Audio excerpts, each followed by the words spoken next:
E aí, pessoal, bom dia, boa tarde, boa noite. Sejam bem-vindos a mais um episódio do Tenho Dado Podcast. Eu sou Matheus Dantas. E eu sou a Camila Weber e hoje vamos falar sobre o que é pipeline de dados. Galerinha, lembrando das nossas redes sociais.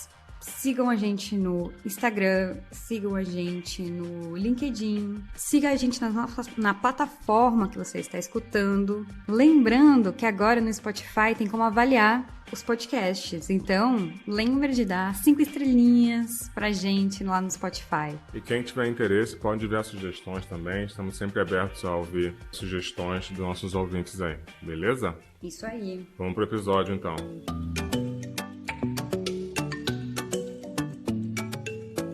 Bom, como a Camila falou, hoje a ideia é a gente falar um pouquinho sobre o que são pipelines de dados, né? A gente sabe que hoje a carreira de engenharia de dados está muito em alta, tem bastante vaga no mercado. Uma das tarefas do engenheiro de dados é fazer a construção de pipeline de dados, né? Fazer a ingestão de dados, fazer transformação, disponibilizar esses dados num data warehouse ou num data lake. Mas, beleza, para quem é novo na área, para quem não conhece do que se trata, o que é o pipeline de dados, né? Aonde ele vive, o que ele come? Bem, Globo Repórter. Então a ideia é a gente falar um pouquinho sobre isso hoje, dar uma visão geral do que é. Não vamos entrar em detalhes sobre como implementar e tudo mais, a ideia é realmente dar uma introdução e compartilhar um pouquinho da minha experiência e da Camila no assunto. Exatamente. Lembrando que o Matheus trabalha com isso muito, que ele é engenheiro de dados sênior, então é uma pessoa que tem bastante propriedade para falar sobre esse assunto. É interessante porque eu já trabalho com isso há um tempo e muda a empresa e os desafios são os mesmos, né? Então, a ideia é compartilhar também um pouquinho sobre o que eu tenho visto de diferentes empresas, sobre boas práticas, enfim. Mas vamos começar no começo, né? O que são pipelines de dados? Pipelines é um termo em inglês, né? Que é encanamento. Então, basicamente, você pode pensar num pipeline de dados como se fosse um encanamento de água, onde lá no começo está entrando um monte de dados. Então, você está trazendo dados de fontes diferentes. No meio do caminho, você está fazendo algum tratamento nesse dado, ou não, ou você está fazendo só o transporte do dado. Não tem nada de filtro da água, filtrar a água, tá vindo só, pode ser só água da rua mesmo, você pode estar fazendo um filtro. Exato. Que seria o tratamento. Você tem basicamente você trazendo o dado de um ponto A para o ponto B. Então, não necessariamente o resultado final do pipeline de dados vai ser um dado transformado. Pode ser só a integração de dados. Então, eu quero enviar o dado do ponto A para um ponto B. Você monta o processo que vai ser responsável por isso. E, atualmente, nós temos alguns padrões de pipeline, de construção de pipeline de dados. Você vai ouvir muito no mercado o termo ETL. Já ouviu ETL, Camila? Com certeza. Bastante. Então, ETL ele é um termo para extração, extract, né? E de extract, de extração, o T de transformation, transformação, e o L de load, que é a carga. Então, basicamente, extração de dados, transformando esses dados e carregando. O ETL se aplica muito para ambiente analítico. Então, basicamente, o ETL você trata de o E de extração, né? Então, você vai no sistema fonte e extrai o dado. Ok? Então, eu fui no banco de dados Postgres, eu fui no MySQL, eu fui no Oracle, e eu quero extrair esse dado e mover ele para algum lugar. Então, o primeiro passo é a extração. O segundo passo, o T, é de transformação, ou seja, eu quero transformar esse dado aplicando algum padrão. Eu quero, por exemplo, transformar todos os campos de string em caixa alta, tudo maiúsculo, porque o meu padrão no final é tudo maiúsculo. Eu quero remover acentos, por exemplo. Eu quero transformar campos nulos em uma string chamada não definido. Eu não quero ter campo nulo. Então, eu estou citando transformações básicas. Existem transformações mais complexas, mas essas são as transformações mais básicas. E no final eu quero carregar isso em algum lugar. Então, você pode carregar num outro banco destino, por exemplo. Eu posso estar trabalhando com um banco de dados do Data Warehouse, da AWS, o Redshift, ou então trabalhando com BigQuery na Google. Então, geralmente, esse é o fluxo do ETL. Mas hoje em dia, também existem outros padrões, outras combinações de letrinha. Você já ouviu falar do ELT? Eu não. O ELT, ele é uma alteração no ETL. Então, ao invés de você fazer a extração, Tá. a transformação e a carga, você extrai tudo da sua origem, você carrega no seu destino, e geralmente o destino é um data warehouse. Tipo, ó, deixa bem bruto mesmo o seu dado, tá? Exato. Então, vamos dizer, tenho uma tabela de clientes no seu sistema de origem, tá bom? Nós somos um banco e somos um banco, vamos dizer, um Nubank da vida. Tá bom. E eu tenho um sistema que cuida de clientes, beleza? Beleza. Eu quero extrair os dados desse sistema. Então, primeiro passinho e extração. Tá. Então, eu fiz lá um processinho, vamos dizer que eu tenha feito um processo em Python, responsável por conectar num banco Postgres, lendo esse banco, lendo as tabelas de clientes, extraindo esses dados e fazendo a extração, o primeiro passo. No ETL, eu faço a transformação e depois eu carrego no meu destino. Então, vamos dizer que o meu destino seja o banco, o Data Warehouse da AWS, o Redshift. Então, eu faço a transformação, eu já altero o dado antes de carregar no Redshift. Sim. No ELT, ele é o inverso. Então, eu extraio o dado, eu carrego no Redshift, no seu banco destino, Sim. e a partir de lá, eu faço as transformações. Entendeu? Entendi. Mas isso não... Eu não sei, tô pensando aqui. Isso não faz ficar mais custoso? Custoso em que sentido? Custoso no sentido de dinheiro mesmo. No sentido de que eu vou ter todos os meus dados brutos. Então, você precisa de dinheiro para conseguir ter todos esses dados ali, processamento também, no sentido de armazenar, para depois fazer uma transformação e de novo armazenar aqueles mesmos dados, só que agora transformados.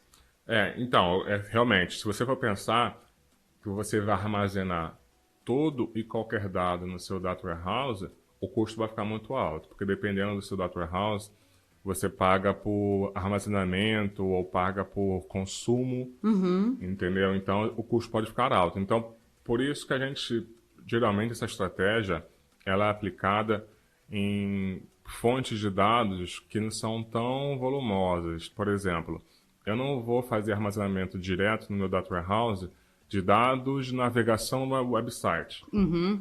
Entendeu? Imagina lá, todos os eventos de navegação, eu sou um portal muito acessado, eu sou um portal de anúncio de imóveis, eu tenho milhões de acessos diários e eu vou armazenar no meu Data Warehouse todos os eventos de navegação. Não faz sentido. Primeiro porque você não vai trabalhar com as suas análises nesse nível, né? Então, geralmente esse tipo de dado, ele é armazenado primeiro no Data Lake e aí ele já é enviado para o Data Warehouse de forma mais agregada. Tá. Essa ideia do LT, ela veio para possibilitar, primeiro para fazer uso dos recursos do banco, porque bancos como Redshift, BigQuery, e esses bancos ele têm um poder de processamento alto. Então, uma vez que o dado está lá dentro, ele também tem características de processamento em paralelo, assim como o Spark tem, assim como o Presto e outras aplicações de Big Data têm esse processamento paralelo. O Redshift também. Ele também é um cluster, também é um banco que tem um poder grande de processamento. Ele não tem só um poder grande de fazer query e responder um tempo, uma baixa latência. Ele também tem um poder grande de processamento do dado. E tem uma vantagem que você consegue processar esse dado usando SQL puro. Entendi. Entendeu? Então, vamos dizer, eu tenho uma tabela lá e agora eu quero transformar essa tabela agregando alguma coisa, aplicando alguma lógica nela. Eu consigo construir isso usando SQL. Então, aí que conecta com o episódio anterior que a gente teve, falando sobre Analytics Engineer. Sim. Porque o Analytics Engineer, geralmente, não geralmente, né, mas em algumas empresas, eles acabam utilizando as ferramentas chamadas de ferramentas de low code. São ferramentas que... Ok. São ferramentas que têm menos código. Você constrói... Baixo código, tradução. Exato. Tá. Então, são ferramentas que você tem menos código. Por exemplo, Python, você codifica, né? Você vai lá, cria o seu programinha, codificando ele, criando a lógica, criando o algoritmo, codificando. Ferramenta de low code, você tem menos código que você cria. Então, por exemplo, o DBT. O DBT você cria muito SQL, né? Então, o DBT, para quem não conhece, é uma ferramenta de ETL, onde você executa o seu processo, o seu ETL, dentro do banco. Você não é que nem o Spark que você executa o processo, ou então Pandas que você executa a lógica fora do banco de dados. Você primeiro processa o dado e depois envia para o banco. Com o DBT não. O dado já está dentro do banco, você envia o SQL para o banco processa aquele dado e gera um resultado e persiste esse resultado no formato de uma nova tabela. Tá. Então, vamos lá, de novo. ETL, extração, transformação em carga. ILT, extração, carga e depois a transformação. Tá bom. Beleza? Então, vamos lá. Eu peguei minha tabela de cliente, carreguei no Data Warehouse e agora eu quero fazer transformações nela. Então, eu crio SQLs que vão rodar dentro do banco fazendo a transformação. Então, eu vou criando vários passos intermediários até chegar no meu resultado final. Então, o resultado final é uma tabela de clientes que tem os clientes pessoa física, pessoa jurídica, etc, etc, etc. Beleza? Tem o leads, tem os prospects, enfim. Então, a gente fez o ETL e LT. Eu estava comentando que o quê? O LT, geralmente, a gente carrega o dado no seu Data Warehouse e usa lá o SQL para processar. Só para dar para quem não conhece, uma pequena explicação. O que é um Data Lake? Data Lake é a tradução é lago de dados, e ele basicamente é um local, é um sistema de arquivos. Geralmente os profissionais usam, por exemplo, antigamente se usava HDFS. O HDFS é o sistema de arquivos do Hadoop. É um dos primeiros plataformas que trabalhava com Big Data. Depois, as clouds, a Amazon, Azure e a Google, começaram a criar os seus próprios file systems, os próprios repositórios de objetos. Então, na Amazon você tem um S3. No Google você tem o Google File System. Então, basicamente, o Data Lake você permite que você permite o armazenamento de dados no seu formato cru. Então, se eu tenho um arquivo CSV, você joga o arquivo CSV para o Data Lake. Você tem um arquivo JSON, você joga o arquivo JSON para o Data Lake. Você tem um arquivo Parquet, um arquivo Avro, enfim.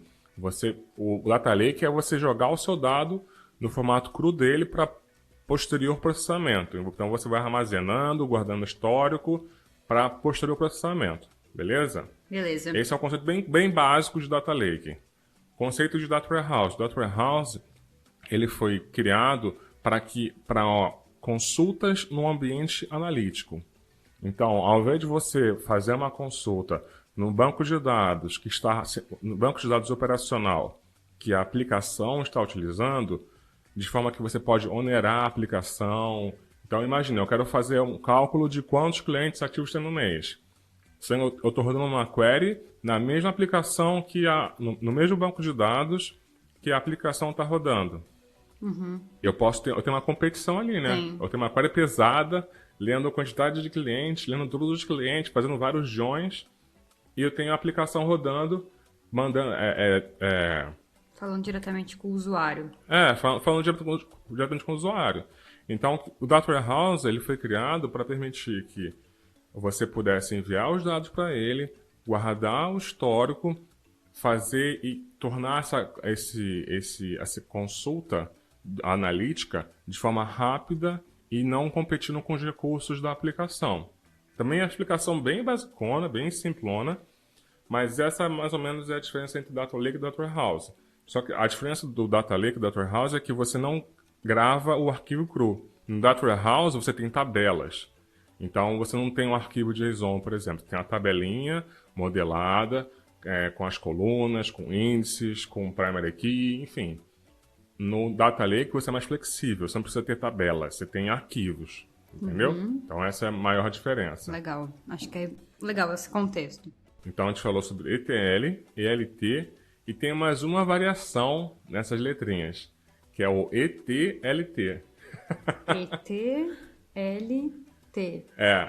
Aí o pessoal, se você for ler no material didático, esse primeiro T ele é minúsculo. Por quê? Basicamente é a mesma ideia. Você faz a extração, você faz transformações simples. Então, por exemplo, você quer deixar o dado anônimo. Você não quer carregar o dado que está com o nome da pessoa, o CPF da pessoa. Você não quer carregar isso no seu data warehouse. Então, você faz essa pequena anonimização e envia o dado. Beleza? Então, vamos lá. Você extrai o dado, faz uma pequena transformação, você carrega o dado no seu destino e faz as transformações finais. Tá bom, as maiores transformações depois. Gosto, exato, acho interessante. Exato. Então, esses geralmente são os padrões de processos, de pipeline de dados, de ETLs, né? Mas para você começar a trabalhar com isso, para você começar a desenhar o seu processo, o seu pipeline de dados, ele tem que ter um objetivo. Ele precisa servir a um propósito. Muitas vezes a gente, há um tempo atrás, quando o Big Data explodiu, né? As pessoas falam assim, não, traz tudo, começa a trazer tudo aí e depois a gente pensa o que a gente usa esse dado. Faz sentido, mas o que aconteceu? Começou a se criar os pântanos de dados, né? O Data Swamp. Porque agora eu tenho 1 milhão de dados lá, mas eu não sei o que fazer com aquilo. Não tem objetivo. Dado por dado não tem valor. O valor você tem quando você pega aquele dado e gera algum insight com base nele. Entendeu? O dado cru lá, ele não tem valor. Então, o primeiro passo quando a gente vai construir um pipeline de dados é entender qual que é o requisito de negócio. Qual a pergunta que eu quero responder. Entendi. Faz sentido? Faz bastante sentido. Então, vamos dizer assim, eu quero entender... eu estou analisando um produto novo e, vamos dizer, eu trabalho com banco. Vamos pegar um exemplo, acho que mais fácil. A gente trabalha numa empresa que tem um portal imobiliário, que tem anúncios de aluguel, de venda de apartamento, e eu tenho um PO, né, um Product Owner, um gerente de produto. Ele quer lançar uma nova feature, nova funcionalidade no site dele, e ele quer entender qual que é a maior procura de serviço atualmente. Se as pessoas querem alugar mais ou comprar mais. Começou a ficar tudo muito caro, talvez ninguém mais tem condições de comprar um imóvel. Exato, entrou crise financeira, Covid, essa merda toda. E ele quer entender, nesse momento, se as pessoas estão procurando mais imóvel para alugar ou para comprar. Beleza? Então essa é a pergunta que eu quero responder. Entendendo isso, eu preciso entender agora aonde está essa informação. Qual que é a origem desse dado? Eu preciso saber quais são os dados envolvidos. Então vamos lá, se a gente pensar em termos de o que as pessoas estão procurando mais, aluguel ou compra, eu preciso saber aonde eu acho informação sobre busca de aluguel, aonde eu acho informação sobre busca, sobre compra, certo? Certo. Eu mapeio essas informações, então eu falo, beleza, o sistema responsável por aluguel é o sistema X, é um banco de dados Postgres, ou então é um Google Analytics, ou então, enfim, várias possibilidades. E o sistema de venda é uma outra aplicação. Beleza, eu tenho as minhas fontes agora. Beleza. O segundo ponto para fazer é entender com a pessoa que está pedindo qual é o SLA do dado que ela quer. O que seria o SLA? O SLA é um termo em inglês chamado Service Level Agreement. Basicamente, é acordo de nível de serviço. É você falar assim, ó, Matheus, eu preciso desse dado todo dia. Tá bom. Uma vez por dia, eu preciso atualizar esse dado uma vez por dia. Entendi. Tá? Então, para mim, como eu estou reportando esse dado para algum gerente, para algum diretor, eu preciso que esse dado esteja disponível todo dia às 9 da manhã. E isso é um cenário simples, né? Então, todo dia às 9 da manhã. Mas existem casos Existem casos que eu preciso fazer isso em próximo de near real time, né? Que é o próximo tempo. Mais próximo do agora. Então assim, geralmente para ambiente analítico, o dado diário ele é mais do que o suficiente, tá? E eu estou trazendo a minha perspectiva agora. A minha também. Então, a gente fala muito sobre streaming de dados, né? Que é trazer o dado mais próximo da informação em tempo real. Mas, assim, 90% dos casos, para ambiente analítico, o dado em D-1, ou seja, o dado de ontem, é mais do que o suficiente. Quando a gente fala D-1, esse é um termo também que se fala muito. D-1, D-2. O que é o D-1? É o dia atual menos 1. Dia atual menos 2. Então, eu estou olhando para o dado de ontem. Né? A foto de hoje que eu tenho é a foto de ontem. Ou então a foto de 2 meses atrás. Ou a foto de 1 mês atrás, sabe? Então, isso geralmente é mais que o suficiente. A não ser que você tenha um ambiente crítico, que você precisa estar monitorando em tempo real o que está acontecendo para tomar alguma decisão que vai afetar naquele momento. Tipo Big Brother, tá ali a galera votando para eliminar alguém. Exato. E aí eles precisam dessa informação mais perto do agora, do tempo atual agora. Então é outro tipo de... Esse ETL vai ter que ser robusto o suficiente para estar coletando e armazenando esses dados mais próximo do agora que a gente tem. Porque as votações estão lá acontecendo. Exatamente. O programa está ao vivo no ar e precisa fechar essas votações para saber quem vai ser a pessoa que vai sair do programa. Exatamente. É outro rolê. O que normalmente eu trabalhei, normalmente não tinha necessidade de ser tão rápido assim essa resposta. D-1 já era mais que o suficiente. Mas existe esse caso, por exemplo, ali a TV, Big Brother acontecendo.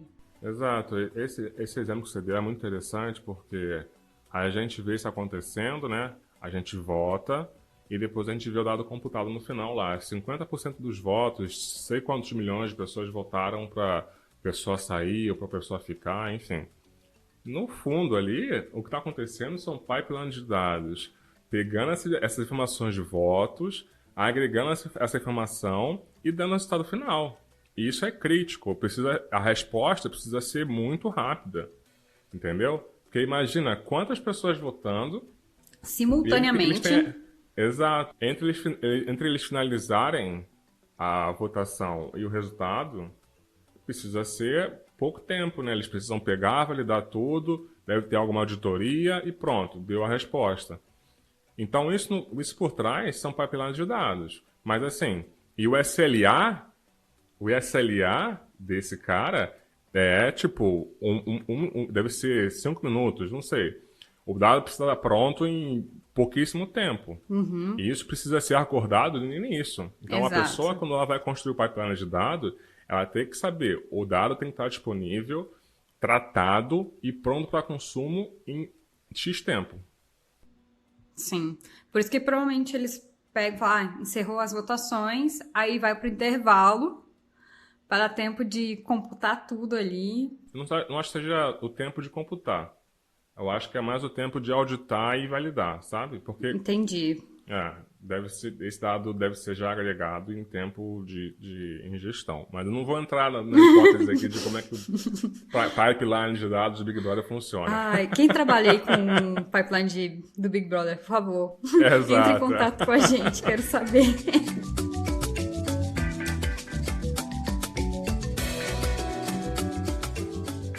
Tem uma outra coisa que você precisa entender, definir já de início, quais são as validações que você precisa aplicar nesse dado que você vai disponibilizar. Então, vamos lá. Definir o SLA, definir qual que é a minha métrica de entrega, e agora eu preciso pensar como é que eu vou disponibilizar esse dado, em que formato. E quando eu falo em que formato, estou pensando muito mais como esse dado vai ser modelado. Tá. Eu vou entregar uma tabela. Essa tabela vai ter X colunas. Então, por exemplo, vamos pensar aqui. Big Brother. Vamos continuar no Big Brother. Tá bom. A tabela final vai ter o quê? Vai ter lá a pessoa que foi votada, As né? pessoas, vai ter lá os integrantes. Então vamos dizer, vai ter os integrantes. Aí eu quero pensar no seguinte: eu não quero saber só a pessoa e quantos votos, qual o percentual de votos que ela recebeu. Eu quero também saber o seguinte: essa pessoa, quantos votos ela recebeu por estado. Eu quero saber também. A idade das pessoas que votaram. Vamos colocar um range de idade, então pessoas entre 18 e 30 anos, 30 e 40 anos, enfim. Então essas são as dimensões de análise. Então eu tenho ali a métrica, que é a quantidade de votos, eu tenho as dimensões de análise. Porque no final o que eles apresentam é só a quantidade de votos, porque isso que interessa para o público. Mas internamente, para quem está olhando por trás do Big Brother ali, né, pro Boninho, essas informações de quem está votando mais em quem, da onde está vindo, isso é interessante para eles, porque eles podem criar ali um perfil de quem está gostando mais de quem. O pessoal de São Paulo gosta mais do participante A, o pessoal do Rio gosta mais do participante B. E isso pode fazer com que o programa tome algum rumo, sabe? Nas edições, enfim. Mas voltando, isso eu estou pensando no quê? Como eu estou modelando o dado. Então, eu estou criando uma tabelinha lá, e isso conecta muito com a famosa modelagem dimensional. Quem trabalha com Data Warehouse trabalha muito com a modelagem dimensional. E o que é modelagem dimensional? É a modelagem de dados que você tem uma tabela fato, que eu chamo de modelo estrela. Então, você tem uma tabela fato. O que é o fato? O fato é o voto. Tá. Beleza? Beleza. O fato é o voto, é a compra. Por exemplo, uma compra é um fato. Um voto no Big Brother é um fato. Entendi. O que As aconteceu de fato. dimensões, exato. As dimensões são as perspectivas que eu tenho sobre aquele fato. Beleza? Então vamos pensar no Big Brother de novo. O estado que a pessoa votou é uma dimensão. Entendi. A idade da pessoa é uma outra dimensão. Entendeu? O dia que a pessoa votou é uma dimensão. Porque eu posso fazer análises escolhendo quais dimensões que eu quero. Eu posso fazer consultas escolhendo quais dimensões que eu quero analisar. Então, por exemplo, eu quero contar quantas pessoas votaram no participante X de São Paulo no dia Y, que foi um feriado. Porque eu quero saber se as pessoas estão usando o feriado para votar, por exemplo, entendeu? Sim. Então, essas são as dimensões. Então, quando você pensa no Data Warehouse, você também pensa nesse modelo dimensional.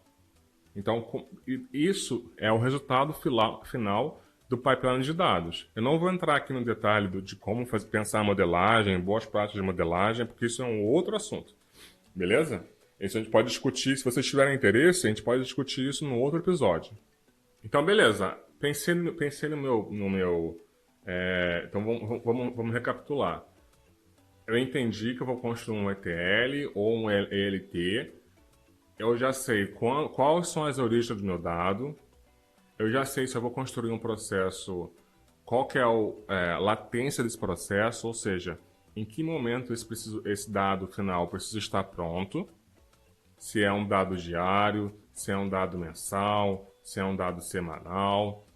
Eu já pensei no formato do dado final, porque o pipeline, ele não é o produto final. Se a gente pensar bem, o pipeline é só um meio. O pipeline é o processo que eu construo para fazer o dado, para tornar o dado disponível para alguém. Entendeu? O meu produto final não é o pipeline de dados. Sim. A gente constrói o pipeline para tornar o dado disponível. Exato. Para chegar em mim aqui, ó, bonitinho, lindo. Eu, como analista de dados, trabalhar para ele. você, quando eu trabalhava com a Camila, eu falava assim, Camila, toma aqui o pipeline de dados. Não era isso que eu fazia. Eu falava assim, Camila, toma aqui essa nova tabela. Exatamente. Essa tabela que você tem agora, ela tem isso, ela é atualizada todo dia, às 7 horas da manhã, etc, etc, etc. Eu não falava assim, Camila, toma aqui o pipeline de dados, toma aqui o código Spark e agora você é responsável por ele. Não é esse não entregável para ela, entendeu? Então, o objetivo do final do pipeline de dados é fazer o dado, tornar o dado disponível. Então, beleza. Já modelei o dado Aí eu vou entrar um pouquinho em algumas boas práticas no momento da construção do pipeline. Eu não vou me prender muito à tecnologia, não vou pensar muito em se é Python, se é Spark, se é Scala, enfim, se é DBT. Pensando mais em algumas boas práticas.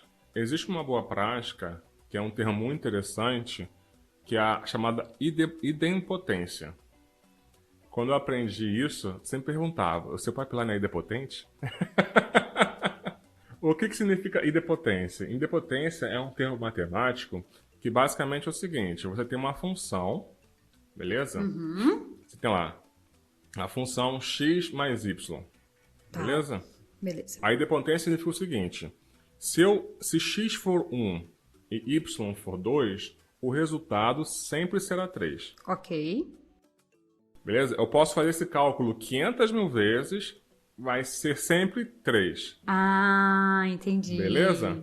Como é que eu aplico isso no pipeline de dados? Significa o seguinte, se eu rodar o pipeline trazendo a tabela com o filtro A, vamos dizer, eu estou lendo a tabela de clientes e filtrando clientes criados no dia 1º de janeiro. Tá. Ele vai pegar esses dados, processar e gerar meu resultado. Que o resultado é 10. Exato, ele gerou lá, gerou um resultado. 10 clientes criados. Ok.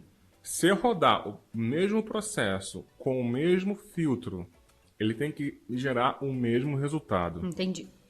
Ele não pode aparecer 20.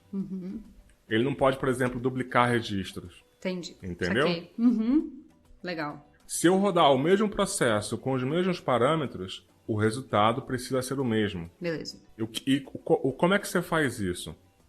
Você, por exemplo, quando você for escrever seus dados no seu destino, você precisa verificar se aquele dado que você está trazendo já foi processado.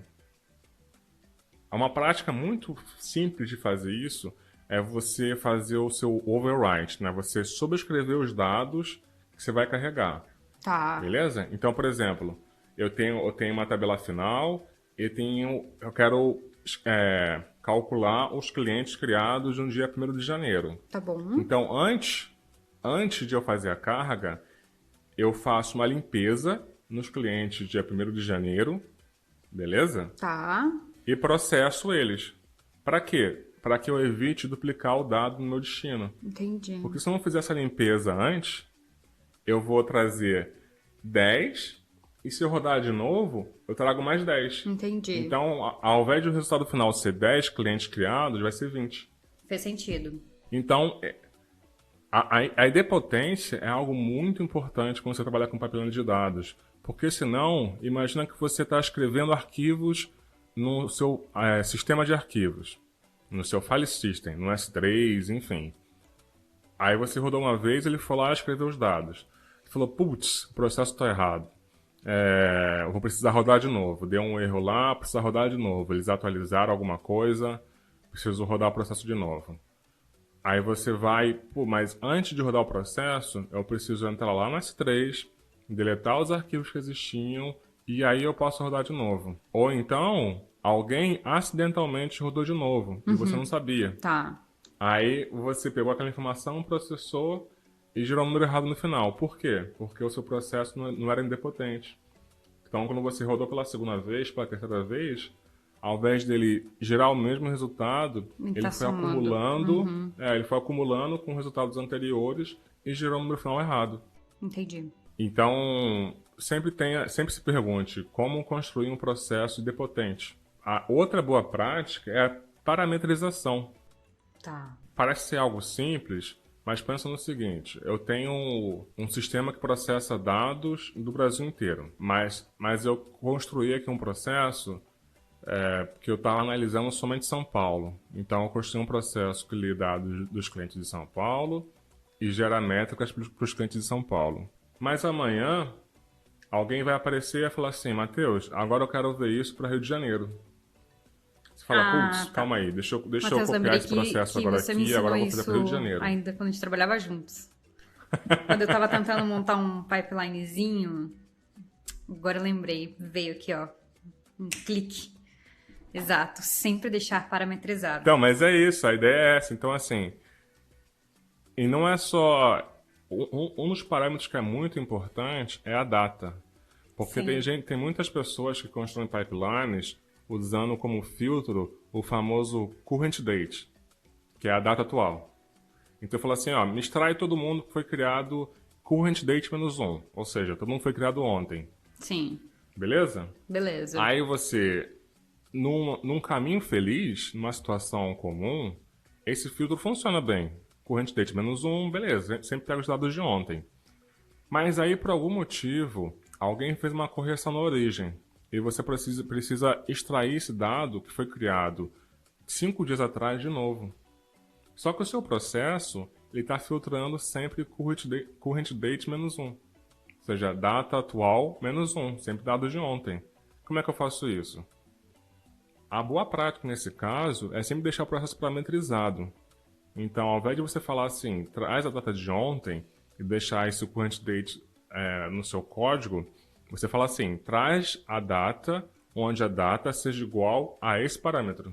Uhum. E quem vai executar o código decide qual será a data. Então, você pode passar a data de ontem, a data de 5 dias atrás, a data de 1 ano atrás. A mesma coisa para o processo do filtro de São Paulo. Então, você fala assim, eu quero filtrar onde o estado seja igual a esse parâmetro.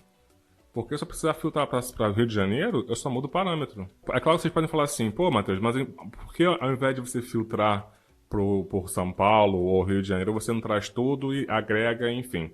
Foi só um exemplo.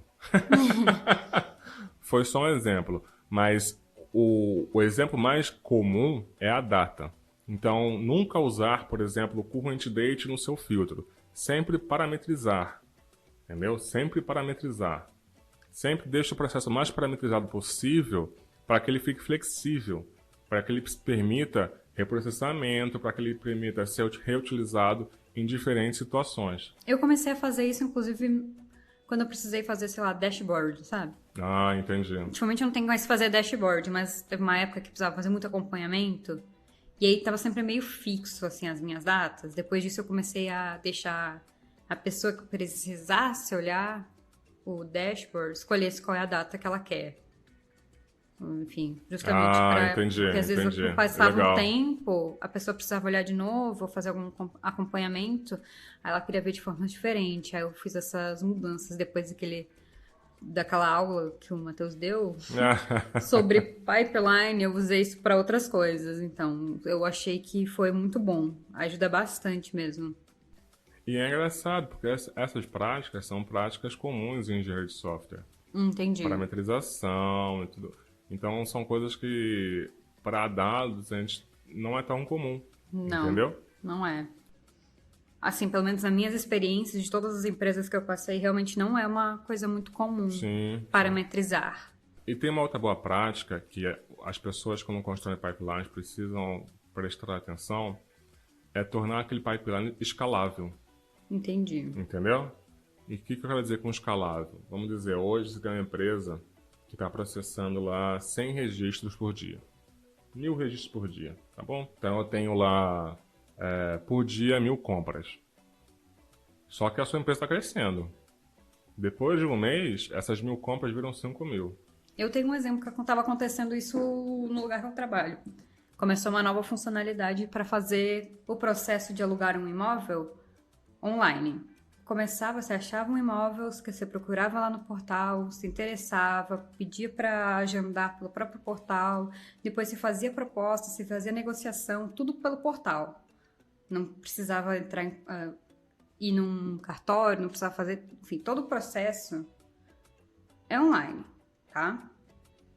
E esse produto começou bem pequenininho, por exemplo, tipo, menos de 10... Quando começou, menos de 10 imobiliárias estavam participando. Entendi. Como são poucas imobiliárias, também vai ter poucas pessoas que vão estar podendo utilizar... pessoas tipo eu, que não sou uma imobiliária, sou só usuária. Não vai ter tantas, porque tem menos imobiliárias, logo tem poucas pessoas que conseguem achar exatamente o imóvel que está por essa plataforma. Eu não preciso sair, ligar para alguém, ou sair para mandar uma mensagem no WhatsApp, enfim, sabe? Fazer esse processo. Sim, sim. Só que, Eu lembro que quando estava sendo construído, a ideia é que cada vez vai ter mais imobiliários para conseguir fazer todo esse processo online. Você conseguir falar com um corretor, por exemplo, também pela plataforma, deixar tudo junto, ficar tudo consolidadinho. E aí eu lembro que tinha que ser pensado também num processo escalável, mas por enquanto não ia ser escalável. Não precisaria ser escalável, porque a gente está falando de poucas imobiliárias, poucas pessoas. Mas enfim, estava tentando dar um exemplo aqui mais palpável. Mas é isso mesmo, é assim, hoje começa pequeno. Só que Tá em fase de teste, tá em fase de, enfim, vários poréns de poder estar pequeno, mas que não necessariamente vai ficar pequeno. Exatamente. A gente não sabe quando isso vai mudar. É claro que assim, não é também tentar fazer um over-engineering, ou seja, trazer uma solução ultra complexa para um problema que é simples, né? Também não é isso. Mas a ideia aqui é pensar, deixar que o seu processo ele seja adaptável, ele seja escalável, ou seja, conforme o volume de dados cresça, o processo também consiga ser escalável para lidar com um volume maior. Então, se eu conseguir, por exemplo, uma ferramenta que possibilita muito isso é o Spark. Então, conforme mas não é só a ferramenta, tá? É a combinação de ferramenta e implementação. Então, vamos lá, vamos pensar primeiro na ferramenta. Vou fazer uma comparação, Python e Spark. Eu posso construir um pipeline usando Pandas. Pandas eu consigo lá ler o dado, transformar o dado e carregar. Para quem não sabe, Pandas é uma biblioteca de análise de dados no Python. Exato. Obrigado. Só que o Python, não sei se todo mundo sabe, mas o Python ele não possui processamento paralelo. Então ele vai usar lá o seu processador para pegar aquele dado, processar em transformação. Então o poder de processamento do Python está muito ligado ao poder de processamento da máquina que ele está rodando. Beleza? Beleza. Eu não consigo colocar 10 máquinas em paralelo para processar o Python. Sim. Não consegue. Beleza? Com o Spark eu consigo. O Spark ele permite o processamento paralelo. Então, quanto mais servidores, mais máquinas eu colocar, e máquinas entre aspas, tá? Quanto mais máquinas eu colocar para processar o Spark, mais poder de processamento ele vai ter. Ele não depende só de uma CPU, de um servidor. Eu posso cada vez mais fazer o meu cluster crescer e dar mais poder de processamento para o Spark. Então, eu torno ele mais escalável.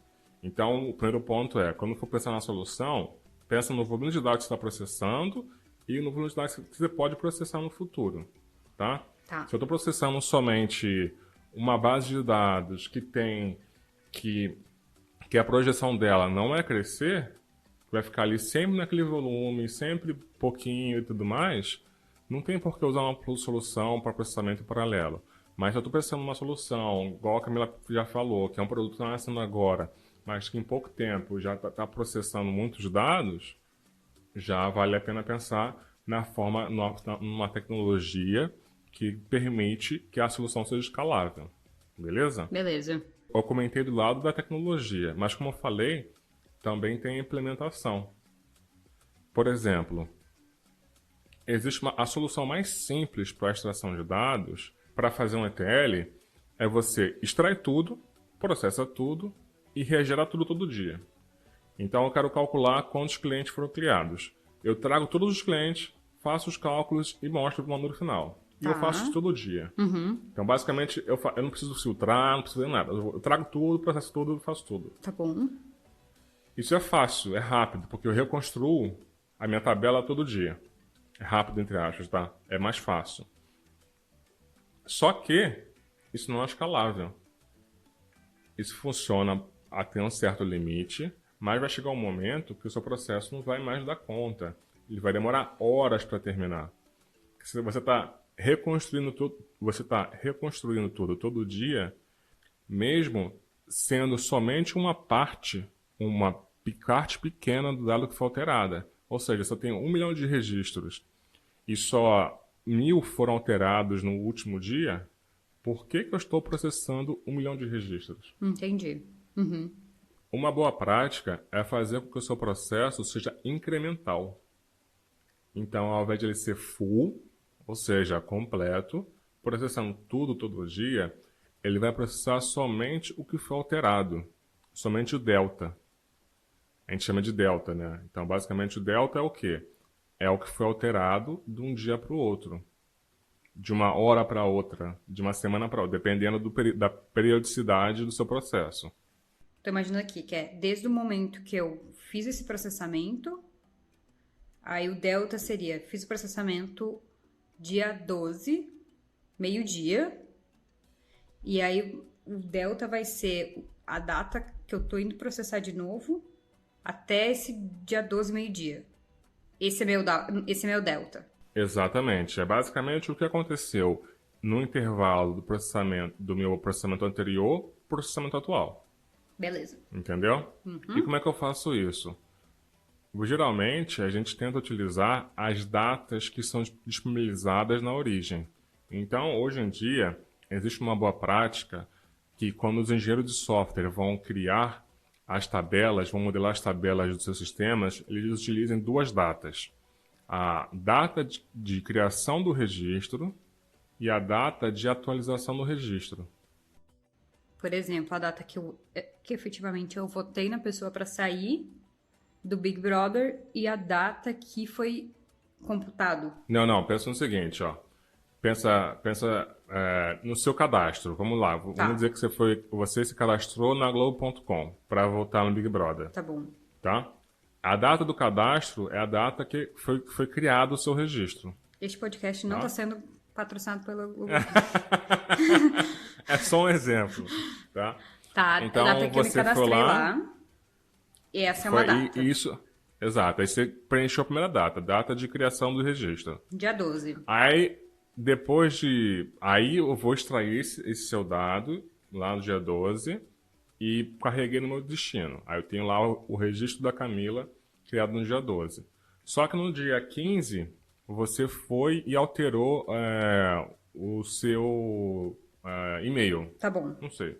Uhum, você alterou alguma informação sua.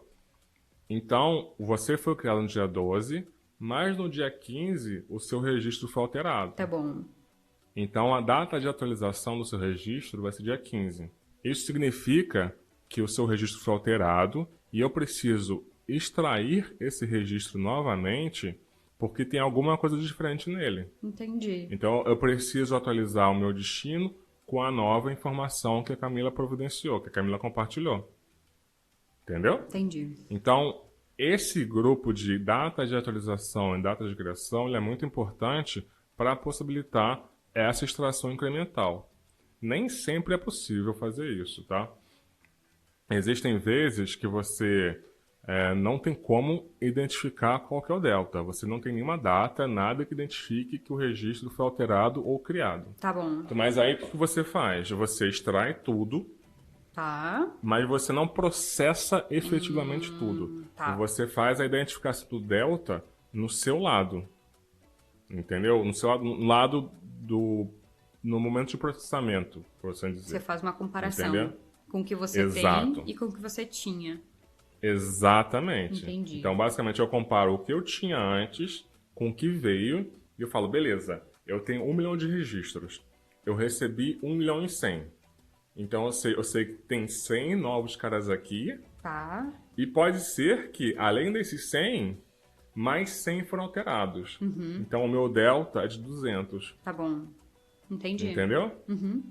E por que isso é importante? Novamente, para que o processo seja escalável. Para que eu não precise processar tudo todo dia. Porque hoje é 1 milhão, amanhã pode ser 2 milhões, depois de amanhã pode ser 3 milhões. E pode chegar num número que vai ficar inviável processar. E não só inviável, muito caro. Porque você pode... Ah, beleza, mas Matheus, você disse que o Spark, se eu colocar mais recurso, ele vai processar. Mas isso também custa dinheiro, né? Sim. Eu não quero ficar gastando dinheiro com algo que eu poderia otimizar. Então, eu vou otimizando um processo para que ele fique mais escalável. Então, assim, essas são algumas boas práticas na construção de pipelines. Tem outras boas práticas, eu não vou entrar muito em detalhe porque já está ficando muito longo o episódio, mas é isso. E como eu falei, existem algumas tecnologias que estão muito em alta na construção de pipelines. Então, Python está muito em alta, Python com Spark também, entendeu? Então, para construção de pipelines, tanto pipeline batch. Então, o que é o pipeline batch? É um pipeline que pega um conjunto de dados, processa e dá o resultado. Tá. Beleza? Ele é diferente do streaming. Porque o pipeline de batch, ele tem início e fim. Ele pega o dado, processa e gera o resultado. Acabei. O streaming, ele é contínuo. Então, ele está sempre pegando e sempre processando. Ele está pegando de lá e jogando para cá. Pegando de lá e jogando para lá. Tá. Entendeu? Ele está num fluxo contínuo de dados. Ele não tem fim. Ele está sempre processando. Então, esse é o streaming. Beleza. Entendeu? Imagina, a comparação do streaming é que nem como se fosse a Netflix. Por que o Netflix é um streaming de dados? Porque quando você está assistindo um filme, você não baixou o filme e está assistindo depois. Não é um torrent, né? Você baixa o torrent e assiste o filme. Sim. Netflix, você está baixando o filme e assistindo. Entendeu? Então, você tá, o download o download dos arquivos e a execução é contínua. Entendi. Só vai parar quando você der pause, né? Mas em tese, é um streaming de dados. Por isso que a gente fala que é o streaming. E o Spark, ele serve tanto para streaming de dados, quanto para processamento batch. E ele é muito utilizado no mercado hoje. Ele é bom porque ele é escalável, né? Tá. Então você consegue processar em cluster em paralelo. Ele é bom porque ele tem APIs para trabalhar com Python, tá, com Java, com Scala, com R. Na versão 3.11 do Spark, agora, se não me engano, nas versões mais recentes, eles estão, inclusive, melhorando a API para processamento com pandas. Então, é que você escrevendo código em pandas e processando com Spark. Entendeu? Entendi. Então, basicamente, a API agora permite que você utilize toda a linguagem do Pandas para criar o seu pipeline, mas, no fundo, ele está convertendo isso para código em Spark. Legal. Entendeu?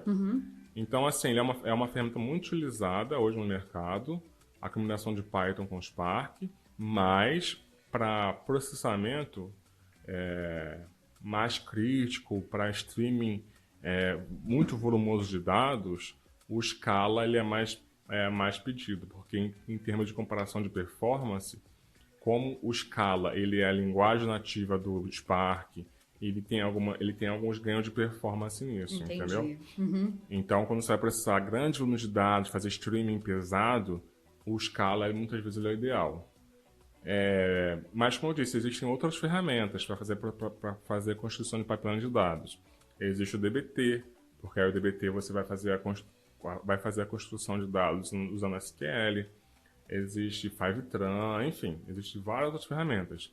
Então, assim, o que, na minha opinião, está muito em alta no mercado hoje é Spark e DBT.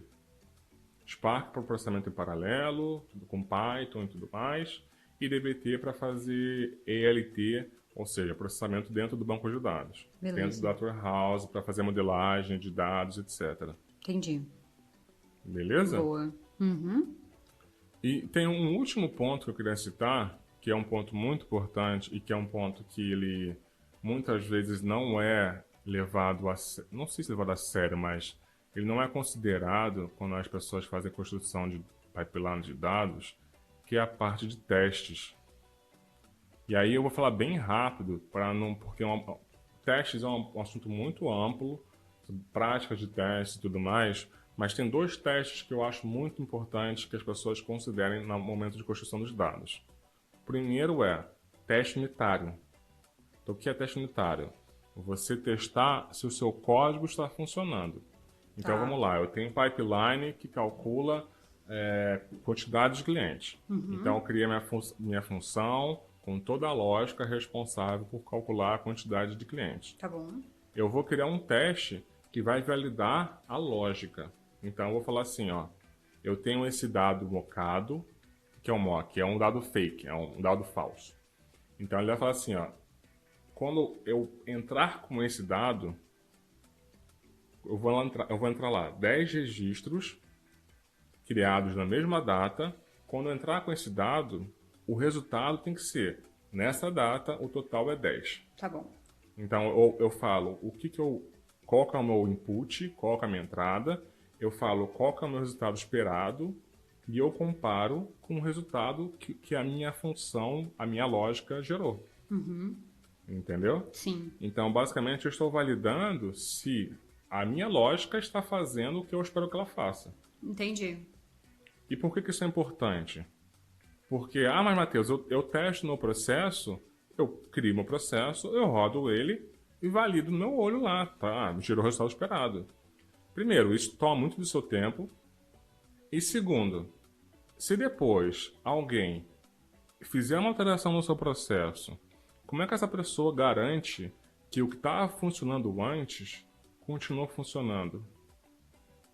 Ela vai precisar revalidar tudo de novo? Entendi.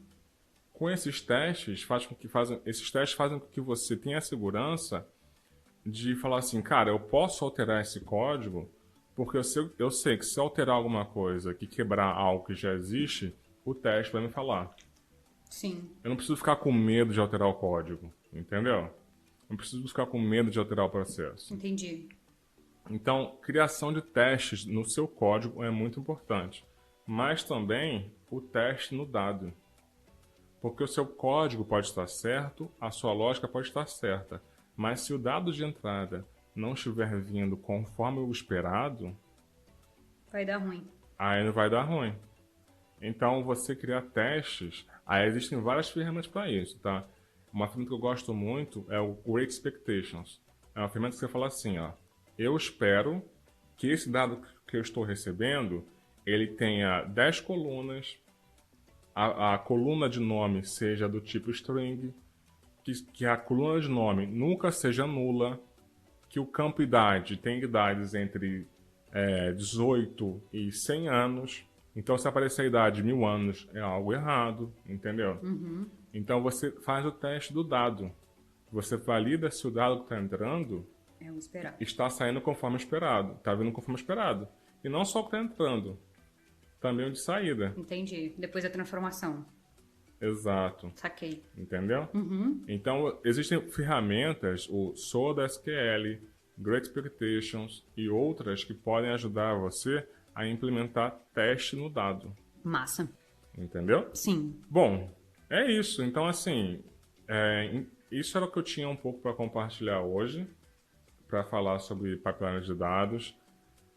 É um tópico bem grande, tem muito para falar sobre ele ainda. Se vocês quiserem, se vocês acharem que tem algum ponto que vale a pena explorar mais em detalhe, entre em contato com a gente, manda mensagem para a gente, que a gente cria uma pauta para falar sobre isso, tá? Eu não entrei, por exemplo, em orquestração de dados, usando Airflow ou qualquer outra coisa desse tipo, porque senão ia ficar um episódio de 3 horas aqui. Mas a ideia foi dar uma visão geral sobre esse tópico e depois a gente pode explorar mais item a item, se fizer sentido, claro. Beleza. Fala aí, galera, se vocês estão a fim de escutar mais sobre isso, fala pra gente, vai dando feedbacks do que vocês querem escutar. Se vocês querem trazer alguém que sabe falar de algum assunto específico, fala pra gente. A gente vai entrar em contato com essa pessoa. Exatamente. Hoje foi só eu e Camila aqui, falei Exato. pra caramba. A aula do Matheus, sempre maravilhosas. Mas a ideia é que a gente sempre traga convidados aqui para compartilhar a experiência deles, porque essa é a minha experiência. É claro que assim, não é só a minha experiência, é também o que eu já estudei e tudo mais. Mas é a minha perspectiva. De repente, tem uma outra pessoa que tem uma outra experiência e consiga falar, dar uma outra perspectiva sobre esse tópico, sabe? Sim. Por exemplo, eu não tenho experiência de processamento de dados de streaming, tipo, volumosos, que nem Netflix, que nem Facebook, sabe? Eu não tenho experiência com isso. E quem trabalha com isso tem uma outra perspectiva sobre isso, porque o nível de criticidade, o nível de performance, de escalabilidade é outro, sabe? Sim. Mas é isso. Se vocês quiserem explorar um pouco mais sobre o assunto, entre em contato com a gente que a gente dá continuidade. Vamos para a indicação? Bora.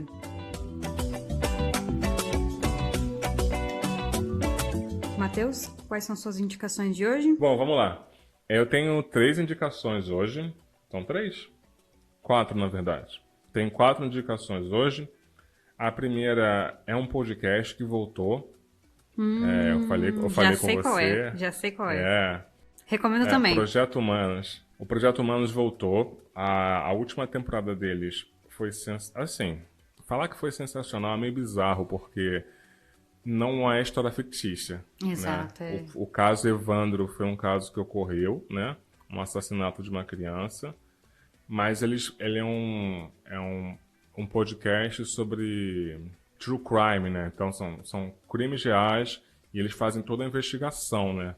Eles inclusive, a última temporada virou uma série na Globoplay, sensacional. Inclusive, a investigação que ele fez trouxe mais informações sobre o caso que não haviam sido descobertas na época. Exatamente. Então, conseguiram novas provas. Exato. E agora o Ivan Mizanzuki lançou a temporada nova chamada Altamira, que fala sobre os casos dos meninos, das crianças emasculadas em Altamira. É bem pesado, não é engraçado, não é engraçado, não é algo que, se você não tá bem, não escuta, porque é uma história real e assim, envolve criança, mas é algo que aconteceu no Brasil na década de 90, na cidade de Altamira.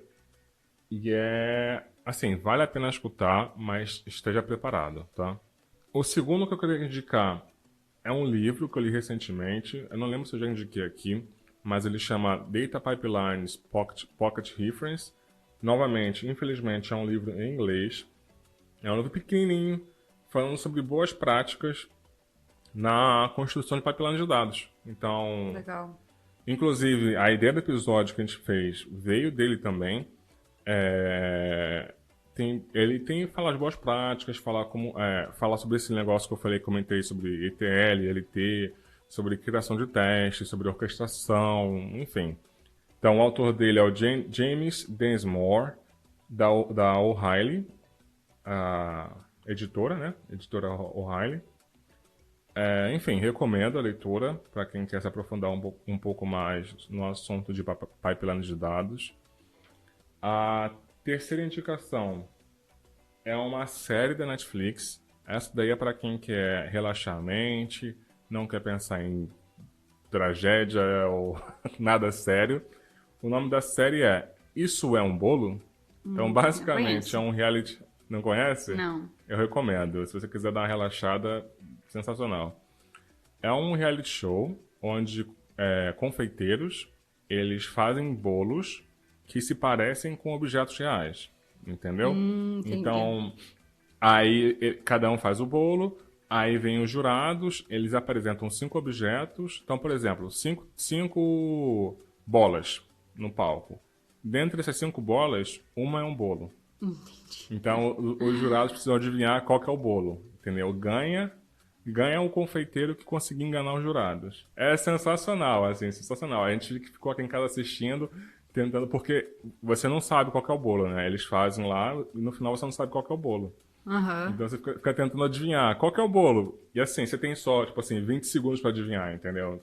Se você ficar olhando muito, você consegue saber. Em alguns casos você consegue saber, em alguns outros casos não, porque fica muito perfeito. E a última indicação é um anime que saiu a temporada final agora, chamado Attack on Titan. Ataque de Titãs.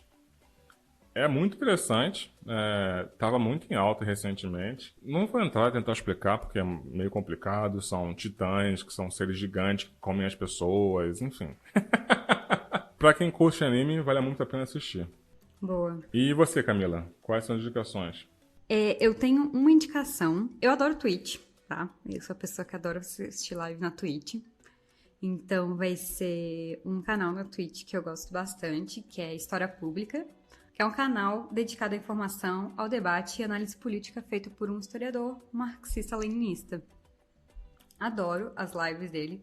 Várias vezes ele lê alguns textos e vai discutindo junto com o pessoal do chat.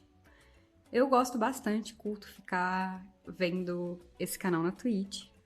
Enfim, posto ao longo do ano e recomendando outros canais na Twitch em doses homeopáticas.